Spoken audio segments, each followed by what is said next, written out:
My name is Molly. I'm 32 and married to Justin, who is 35 and works in an office.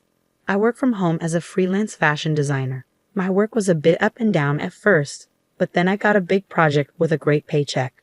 With that money, Justin and I moved into a fancy high-rise apartment.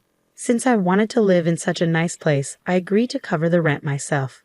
Justin was really happy about the new apartment, and I thought our future looked bright, but then something unexpected happened.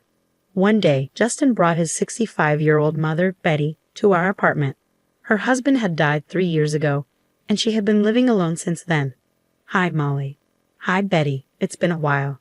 What's up? Well, she wants to move in with us, Justin said awkwardly. Why? To my surprise, Justin explained that Betty's house was old and falling apart. She didn't have much money and needed a temporary place to stay. Oh, I see. I understood but wasn't thrilled. I thought of our apartment as our cozy space, and since I didn't know Betty well, she felt like a stranger. I was hesitant about having her move in.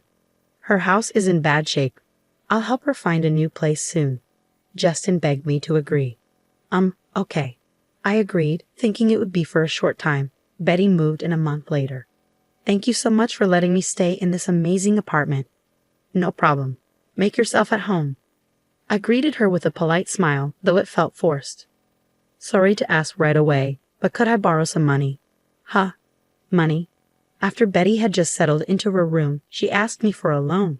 I was surprised by how direct she was. Yes, I've been seeing the doctor a lot lately, and it's been expensive. I just need a little help, please. How much do you need? About $300 for now. Considering her age and possible health issues, I understood that medical expenses might be high. Okay, I took $650 from my purse and gave it to her. Later, Justin asked me for advice, and I felt uneasy, wondering if it had something to do with Betty. You know, we should get a new car. I was so surprised I nearly fell off my chair. What do you mean? We bought a car just 2 years ago. But it's too small. We need a bigger one. I didn't see why size mattered. The car was fine for the 2 of us, or 3, if we included Betty. Why did the size matter so much? I mean, my mom doesn't like it. Why? I don't understand. I didn't understand why Betty was complaining about a car that wasn't even hers. She wants a fancier car, like a Mercedes. Huh? I was completely confused. What a ridiculous idea. We can't afford a car like that. Who has the money to buy a new car just because someone doesn't like the old one? Does Betty even have a driver's license? I'm not buying an expensive car. Tell her no. I quickly turned down the idea. I couldn't see why Betty cared about the car. Then Betty asked me for more money. My medical bills have gotten even higher, and I'm behind on payments. Can you help me again? Should I be worried about your health? I asked her. Betty paused for a moment and said, Not really. I'm just feeling a bit down and having trouble sleeping. Therapy is really expensive. I'm really sorry. I understand. So how much do you need? About $1,000 for now. $1,000. I was taken aback. I didn't know much about therapy, but that seemed like a lot. I'm sorry, my insurance only covers a limited number of sessions. After that, I have to pay half the cost. Okay, I'll get it for you by tomorrow. Even though I was shocked by the amount, I tried to accept that therapy could be costly, but Betty kept coming up with new reasons for needing money, like medical bills and travel costs to visit sick friends. When I realized the total had exceeded $5,000, I was starting to get really frustrated, even though my job was going well. Then I noticed something odd. I decided to peek into Betty's room one day. What? I saw designer bags and wallets neatly arranged on the wall shelf in Betty's room. I was stunned. She had been borrowing money from me, claiming she was broke. But here she was with expensive items. I started to doubt the truth about her medical bills. A month later, Betty came to me asking for more money. Can you please wait? She said, almost angrily. I decided it was time to confront her. So I called Justin, who seemed unaware of what was happening. I need to ask you about Betty. What's she using the money for? Wait, what's going on, Melly? Justin had no idea what I was talking about. For my therapy sessions, prescriptions, and, Betty mumbled, not just those. Right. You've been buying designer clothes, bags, and other expensive things. Are you really seeing a therapist? Of course. Then show me the receipts. You must have them, right? When I pressed her with this direct question, she couldn't come up with a response. It became clear to me that she wasn't using the money for her health but for other things. Wait, what are you talking about? Justin was still confused. Betty has been wasting the money she borrowed from me. It's over $5,000. Even so, you're being too harsh. Can't you talk to her more gently? Justin was clearly siding with his mother. I don't have receipts. I was using the money for shopping and eating out with my friends, Betty finally admitted. I've noticed you seem relaxed and not at all depressed, even though you claim to have no money. If you were lying, please pay me back right now.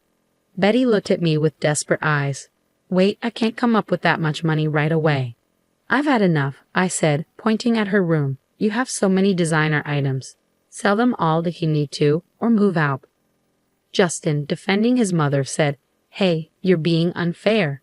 She deserves a bit of luxury too. I wouldn't call it luxury. You've borrowed over $5,000, and it's wasted. It feels like a scam. You're being disrespectful. Don't act so entitled just because you're living here for free. If you're not happy with this, you should leave. What? That's nonsense. I was furious, almost ready to explode. I glared at him with intense anger. Did I say anything wrong? You're the one who brought Betty here. You just stay at home and do nothing. Who do you think made it possible for you to live in this nice apartment? I yelled, You're so arrogant, it's infuriating. Get out now. He was enraged. Fine, don't regret this. I grabbed only the essentials and left the apartment. I quickly found a new place to live. As a remote worker, I could work from anywhere. I wasn't fixed on living in a high-rise as long as I had a comfortable home. What's next? I decided I wouldn't return to the old place. I had been paying the rent myself, and I doubted Justin would be able to afford it on his own. My income was much higher than his. I went to see a realtor who had helped me before. It's becoming really hard to pay the rent due to personal reasons. I could afford it, but I lied on purpose. I'm sorry to hear that. What would you like to do? I asked him for a favor. One day, while I was working, I got a call from Justin. What's up? What do you mean? What? What have you done? He told me the lease was canceled and that I needed to move out. Yes, I asked the property agent to end the lease. I don't live there anymore, so why should I keep paying the rent? Don't you understand that? But my mom and I still live there. That's ridiculous. I was stunned and sighed in frustration. I don't live there, so why should I keep paying for the apartment? If you're having trouble, talk to your mom. Maybe she can sell some of her things to get money.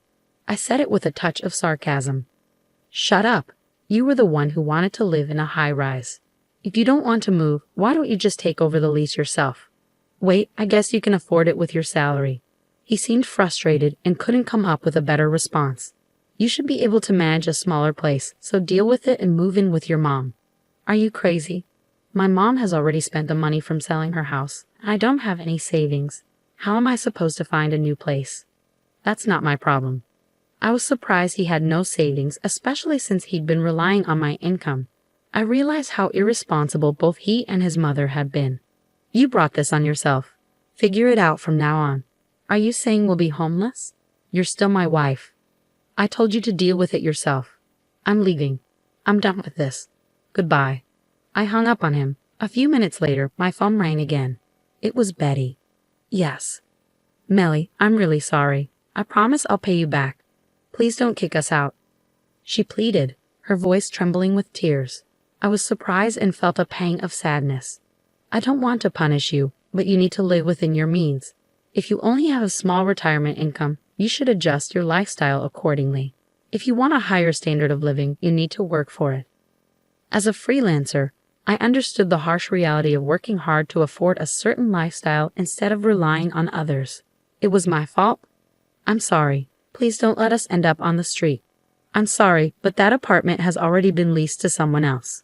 You really need to move out. This is a matter of regulations. I coldly rejected her request and ended the call. Later, I learned from the realtor that Justin and Betty had begged him in tears to keep the lease. However, he told them a new tenant was moving in soon, and they had to leave. Even if they had stayed, Justin's salary would have barely covered the rent, leaving them unable to afford anything else. It was absurd for them to rely on me while I was paying the rent. His stubbornness had led to this situation. I heard from acquaintances that Justin and Betty couldn't find a new apartment. They were moving from motel to motel because Justin didn't have enough money for the broker's fee or deposit, and no one was willing to be his guarantor. Although he could have used a guarantor service, he still needed the money for the fees and deposit. Betty's short work history meant her Social Security didn't provide much. They were even struggling to afford food. They had brought all this trouble upon themselves. On my side, I landed another big project and became financially more stable. Looking back on our marriage, I realized that relying too much on one partner, whether financially or otherwise, is not sustainable. When one person depends completely on the other, it can lead to major problems when things fall apart. As a result, Justin and I ended up separating and eventually divorced. Our feelings for each other had faded, and there was no reason to stay together. Now that we're no longer together, I feel a sense of relief. If I decide to marry again, I'll be more careful in choosing the right partner. The divorce gave me valuable insights and new perspectives on life.